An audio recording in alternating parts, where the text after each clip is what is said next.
Hayao Miyazaki's, quote, last film has one fatal flaw.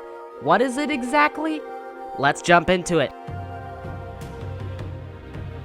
Okay, so what are your thoughts on The Boy and the Heron? Like a lot of his films, it's very dreamlike, and the juxtaposition of nature and dreams, of death and life and moving on. I thought it was very good. It's going to take time before somebody would actually think of this as classic or not. So I think my first thought is very, very good. But again, time will tell. I think whether it's going to stand the test. I think this is a very personal film to Miyazaki-san. It related somewhat to his childhood because, it almost reminded me of Lion, the Witch, and the Wardrobe, where the Pavinzi children had to, move away from the heavy fighting areas in Britain. They had to do the same thing over here, in Tokyo. Yeah, for me, the closest Studio Ghibli film I could think of that sort of applies in this case would be The Cat Returns, which was a movie where there was, the protagonist, and then they're transported into this magical world to deal with a magical force of evil, I guess. Yes. That would be the closest thing. I was thinking Spirited Away, very much so, because with Spirited Away, you start out with the normal, humdrum, average existence, and then you're slowly but surely ushered into a magical world where there are spirit beings and a dreamlike, world. I would say Spirited Away is quite sudden, actually. Relatively. Because suddenly her parents are pigs, and then there's, this boy who comes along and he's like, you gotta eat this or you'll die. It's quite a bit of a slap in the face. It does happen more sudden with Spirited Away, but I think with this movie, I think it takes its time with getting you in there, and I didn't mind that. Because I knew that it creates much more of a juxtaposition between the reality world and the dream world or the afterlife or whatever you want to call that. If you just jump straight into it, it's like, okay, but I think the fact that it took its time, introduced little elements and then built on them, you kind of understood the main character and what they're going through. This is Mahito, the main character, dealing with something. It's his grief, it's his anger, it's all these different things.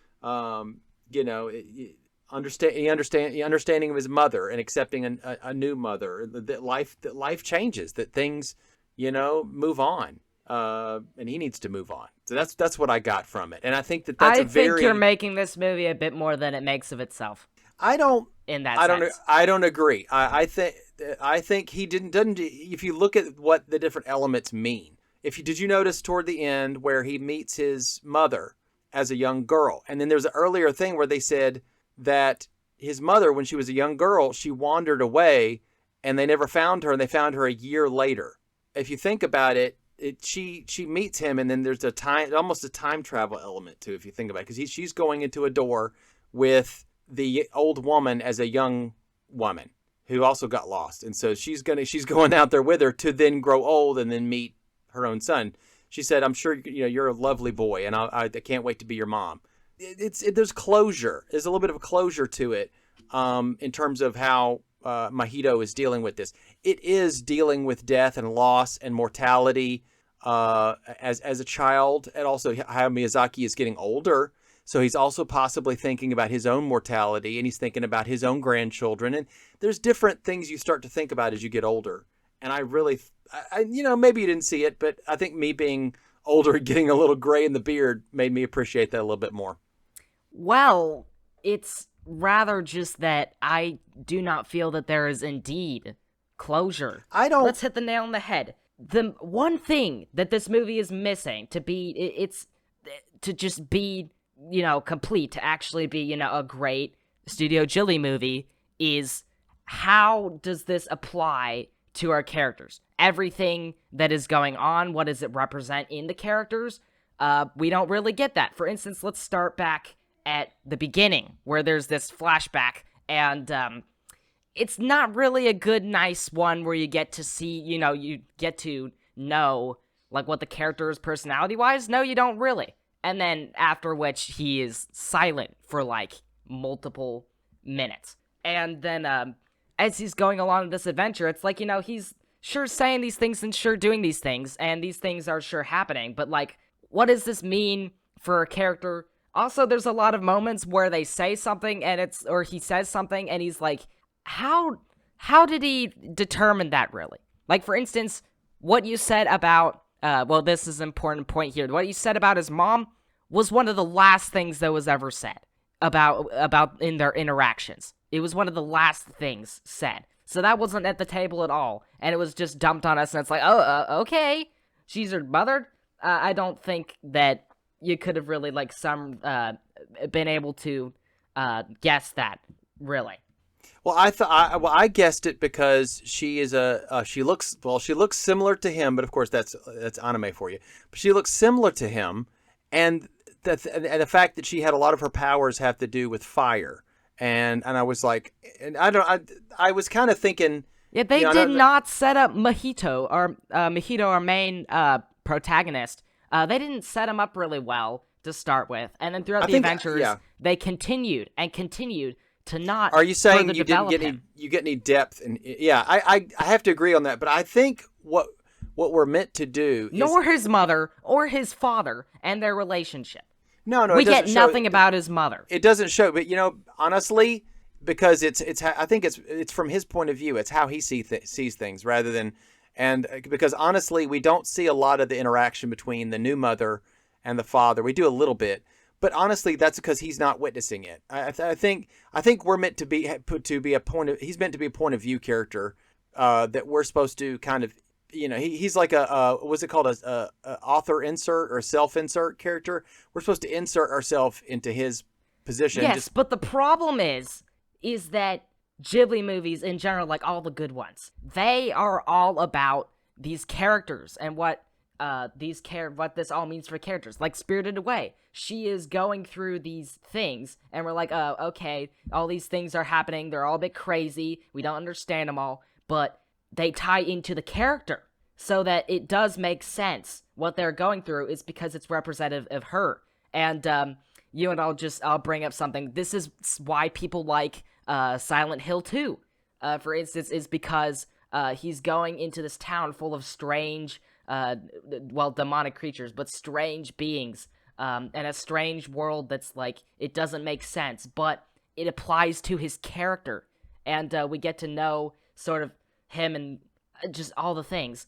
And there's like Howl's Moving Castle, where like, she becomes like an old lady, cursed to become an old lady. And then all these like, there's like these wars going on, and then all the stuff with Hal himself and who is he. And ultimately that is for her character and her sense of character improvement.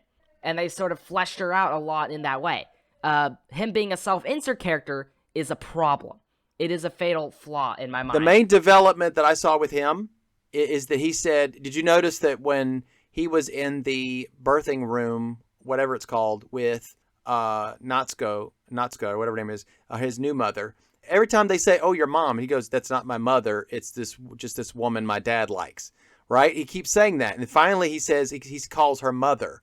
And that I thought was a turning point. Yes, but they did not put a grounding on that. Yeah. They did not put a grounding to that. So I was like, okay, you're calling her mother now? Since when did we ever see that development of that in him? When did he ever become a character? It is kind of a switch, yeah. And it's honestly, like they're saying you're supposed to feel something here, and I just can't. Why am I caring about he's going through all these adventures and stuff when you don't develop your characters that well? I wonder if this is the case. Supposedly, there's some semi-autobiographical moments where this has some similarity to Hayao Miyazaki's childhood. Some things that happened in his life, and he kind of mystified and storyfied them, which is a way of dealing with those things. If you notice that there's a part at the end where he says, talking about creating your own worlds to help you deal with this or something like that, or you can create your own, worlds. And he of course did. Yeah, he said he wasn't up to snuff. He had malice in his heart at the end. Well, he was saying that. This is a spoiler review, malice. By the way. Yeah. Well, I think that you might be right in that. You might have a point, because Hayao Miyazaki, if this has elements of himself in it, we tend to think of ourselves as it's hard to write about ourselves and our own development. If it was some other character that didn't have any semi-autobiographical elements, I'm wondering if, like with the other characters, with Spirited Away and all those others, that when you're writing about this other character that's not you or that doesn't have any elements of you, that maybe it's a little bit easier to write for them, but when you have that personal connection to it, it's hard to have that, to look at yourself. You kind of look, if you think about it, it was stuff happening around them, right? Like you said, stuff happening, this happens and then this happens, and maybe there's some elements, but I think I see what you're saying a little bit, but I think what I was saying is if it wasn't so semi-autobiographical, maybe Mahito's character would be more, developed. Well, the problem is they both, if they wanted to go that route, they can make that plain, but I just feel like all of these Studio Ghibli movies are classic for this reason. This is the thing that ties together, like, why they're going on this weird, like, third world adventures with all this crazy, like, cool stuff in it, and justifies, like, all this movie stuff and, like, the whole story. It really rounds it out by being connected to the character. And they always do that. They always do that really well. And, but this one didn't. And so that's why I'm like, it's just missing the one piece, the one block in the tower, if you will. So to speak, that makes this an actual, Studio Ghibli movie that's on par with the rest of the movies that they sort of did. So you're saying it's good, but it's missing that one little thing, that could make it perfect. Yes. Another thing that you could sort of say is not that great because, just for everyone's knowledge, we watched the English cast version of this with the English actors, and quite a bit of very famous actors, all of which are they do great jobs in their acting roles, which this is Robert Pattinson, who is the Batman 2022. He played the Gray Heron in this movie. Now, real quick, I just wanted to cut in real quick. I recognized everybody's voice in this, took me a second to recognize Christian Bale. I was like, not Robert Pattinson. Yeah. Because he is so versatile that his voice is entirely different. It is. It really is. He does not sound like any character I've ever heard him play. But I could tell he was a A-tier actor. He's underrated. I think he's underrated. I think people kind of wrote him off because of Twilight, and then when he showed up as Batman, they were like, okay. William Dafoe was in this movie as well, and Mark Hamill. He played the Pelican, one of the Pelican guys. And they also had Dave Bautista in here as the Parakeet King, and he was, as well as a lot of very different actors in this who weren't in this movie as much. It was honestly put a bit to waste, especially this Parakeet King. That's sort of like. I don't think he had a lot of depth to his character. His entire role is to force them out of the third world by going, I'm gonna build a tower myself, and then force them out anyway so that they can't stay in there, even though they already said it was gonna crumble a day after. They just wanted them to be swept out the door. Yeah, this is a dream. This is a very much an afterlife kind of dream where time and space don't mean anything in certain instances. As do most. Yeah, is this Miyazaki and him and things that he's imagined or things that he's thought up? Yeah, and sometimes you can give yourself over to that dream so much that other things kind of miss out. And this honestly, movie is trying to be a world building first, and then I don't know what the characters are doing second. Yeah. It's really meant to just develop a world and go through motions and do various things. But it's still good. Look, let's put it this way. I still think the movie was good. It's a quite good movie though. And a lot of the voice actors bring passion to this, as I said. No, they do. And here's the thing. I watch Miyazaki movies sometimes to be swept away, to be, quote, spirited away. Because there are certain scenes where everything looks like painted, like somebody took weeks to paint it, and it's sumptuous. It's an experience. This movie has some of that too, but I will say that there's more to that than just being an escapism. Just pretty. These aren't just escapism movies. These have so much more in character analysis and storytelling. And Hayao Miyazaki did really well with other of the movies. But speaking of things that were done well, as I said, animation, it looks the same style, same Ghibli look. It's nice, high quality.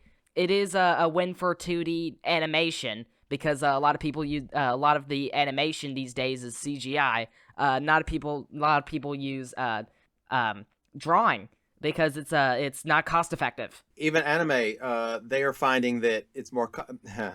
It looks kind of janky. This is pen and paper. And this is amazing pen and paper. Have you seen anime?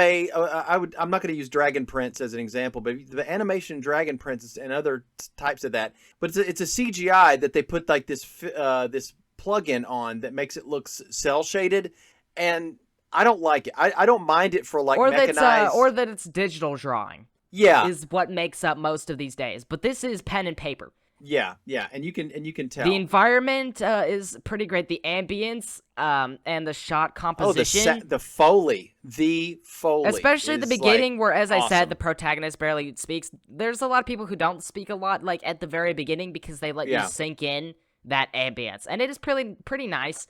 There's also a nice sense of dimension, specifically a lot of 3/4 / orthographic animation, where I noticed there was one little shot where Mahito was walking forward, but it was like at a 3/4 angle. It looked orthographic. They use a little bit of digital monkeying around on certain parts, but mostly you're right. It is pen and paper. Yeah. There's also a lot of depth of field, especially in the outside areas, or it's just general watercolor or blurriness to it in general. Yeah. Also, the part where he's running for his mother through the people, and the fire and the smoke. It's a blurring effect that they did. And I will say, Studio Ghibli does really well with gloopy stuff. Especially there's a scene where like he is scraping like a fish skin open, and then the guts just entirely cover him, and then he's like, I accept my fate, and he just doesn't move, and it lets it slide him down the He just stands there. He's just like sitting there as it's just sliding him downwards, and it's very exaggerated, very funny. Oh, you said something about the jam, like the jams and the jams. Oh yeah, there was a moment where he eats this jam, blood, and it just entirely covers him. Yeah, blood, everything goopy is just immaculate. As well as there are these curtains later in the movie that were also immaculate. I really loved how they were like waving. They were also kind of breathing. Yes, in a way. But the environment doesn't stand out particularly like the other Studio Ghibli movies, where it's just got that unique, style, that unique art style that you can feel you're in a whimsical world. It doesn't really have.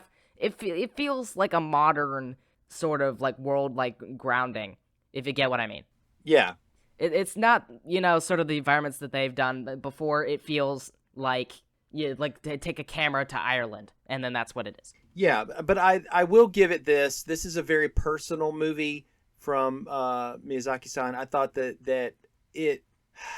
The thing is, I think that you can see that a man getting older toward the end of his life would be thinking about, closure, regrets, loss.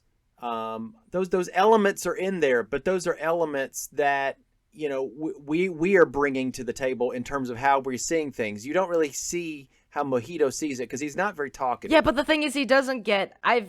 As I said, I don't feel he gets closure because in two important points. First of all, he meets his his new mother, and he's like, mother. But after that, she's like, I hate you. So that he's pushed away from that. But at the end, they're just like, oh, by the way, I'm your mother. I'm gonna be your mother when I get born. Yay. And then the new mother appears, and she's like all fine and dandy with him. Even though the last time we saw her was get out of my sight, I hate you. So what closure is that really? Well, here's the thing. The way I saw it is, I will tell you this right now, William, that when a woman is giving birth, she's going through a lot. And well, it didn't look like she had given birth in that scene because she hasn't yet. It was all on the same day, I assume. Yeah. Last thing I want to talk about is the fan space service that is in this movie in comparison to Studio Ghibli movies. You can recognize some Studio Ghibli isms, like earlier in their movie, he's like stumbling as he's taking his shoes off over the thing, and that reminded me a lot of like Totoro, like stumbling around like Ponyo. like the various things those girls did in those movies, stumbling around, the way they walked or ran, especially. Yeah. And then they're little awkward kids. Kids are awkward, so yeah. Let's see. The main motif has piano in it, which is sort of the same. I feel like they were trying to do a Spirited Away because it has D D D D D D D D D D. Well, this one has D D D D D D or something like that. I might play that. Yeah. It's effective. It's effective because they had switched it out halfway through the movie for like the ha ha because they're in the third world thing. Yeah. Also, definitely last thing to say was that various interactions between, such voice actors like the Heron, played by Ron Pattinson, and Mahito, just their interactions. Not like Mahito's voice actor. I didn't think he was that great. He's okay. He's pretty much fine. But their interactions were sort of funny, and he was the Heron in general was a great character. He reminded me of Tingle from Zelda Majora's Mask. I get it, yes. Because he has like this big nose, and then it's like he's wearing this if Mario can wear a tanuki. Well, we're already talking about video games. I'll say those ladies reminded me a lot of a game called Little Nightmares, where in one of the levels there are a bunch of these, how do I say this? They're obese, and they're like hungry, and they're trying to eat you. Although they were like witches. There's a bunch of them like eating, and you're like crossing over the dinner tables. That is such a spooky game for like this. You're this tiny little character in like a raincoat, and then like all these big people like grabbing for you and like making noises. It's a spooky game. That does sound creepy. But that's besides the point. They sort of reminded me of that, especially with how Japanese influence that area of the game is. Well, I turned over to Leia. I was looking at it going, is that just where everybody's headed? Is just, like the older you get, especially if, old ladies, the older you get, you're just going to turn into like a strange looking wrinkled, dwarf. That's just the way that Studio Ghibli rolls with drawing old women. It literally is. Yeah. They all look like, wrinkled dwarves. It's wonderful. But to complete, this movie had a lot of great things going for it. The one fatal flaw is that they didn't tie it into the characters or develop any of the characters, especially our main protagonist character. Is a big problem when you're trying to create a great Studio Ghibli movie. And that was what made all the Studio Ghibli movies great, or rather the specific ones that everyone names, because there's a lot of them that are like, that one with the tanukis, no one remembers that, or like, Pompoko, yeah. One of the first ones he made, which was like, Mr. Was it Lupin? Not Lupin. Yes. Lupin the Third? Like one of the very first ones that he made. Stuff like that. Although that might be great too. I haven't watched it yet. Point is, it's not up to par with any of that, but it's definitely bigger than their last movie, which was Earwig and the Witch, where they did that with CGI, and it was not great. I did not like that. Yeah. I haven't even seen it. I know it's not great. Well, I do know Studio Ghibli baby faces that they do with Spirited Away and Ponyo do not translate into CGI. Period. So looking at that poster, I was like, nope, it's not going to be a good movie. Yeah. I will say that everything but the characters is great and tip-top shape. Other than utilize your top-tier voice. I have to agree with you more than I thought it did. I agree with you. I still think it's very good, but a lot of the emotional feeling I had from this was my reaction if I was the main character. It's what I brought to it. If you think about it, I'm bringing some of that development because I'm thinking of how I would feel going through this world. But it's not about how I feel. It's about how Mahito feels, right? And it's about what they even say in the movie to develop any of it. And in this case, it wasn't really, they didn't develop it that well. They threw in the world, you can change the world. But, I have malice, so I can't do that. And then somehow bringing closure to that all and dumping him out, and then all's well that ends well ending. It is literally an all's well that ends well ending. Yeah, you see his new mother, his father. It's 2 years later, and he's got a little 2-year-old brother. It's really And then it cuts to credits that have a plain blue background. And I understand that's they literally began the movie the same way with the Studio Ghibli picture with the blue and the Totoro. But still, usually a lot of ending credits on Studio Ghibli films have amazing background imagery sort of going on. Like a Castle in the Sky had all of them sort of an epilogue at the end that they never provided us. Yeah. Would I recommend it? Of course. You can wait till, of course, they'll probably release it on DVD. And I would really like to watch the sub version. Yep. I do recommend you see this, but just know that it's probably not going to be. It's not going to be the toppest tier. It is definitely not under B. I will not rate it under B.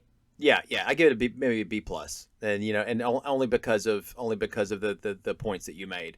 But again, even a decent Miyazaki movie is way better than some of the other Hollywood nonsense that gets put out, especially in 2023, which was a terrible year for movies. And Studio Ghibli is an epic worker.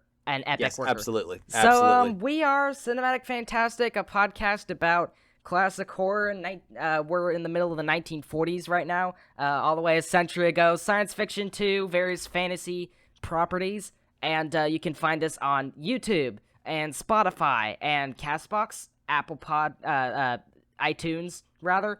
You can find us on Google Podcasts. There's also a couple little tiny ones as well. That you can anywhere, find us as well. Anywhere you want to, you could probably find us. You can probably find us. Just search us up, and if it's the one that has one episode on it, and there's another one that has all the episodes in it, do the one that's all the episodes, because I know on Castbox, it's because we changed we changed the RSS feeds, and the Castbox is keeping the old one. Oh, I didn't notice that, but because whenever I looked it up, I found it just fine. But hey, hopefully they're retiring. If you find one with other just one episode, then don't fret. Yep, absolutely. But yeah, it was good talking with you, William, about this movie. I enjoyed seeing it with you regardless. Yep. All right, and here's to new content that we have coming out soon, and hopefully you guys enjoy it. See ya.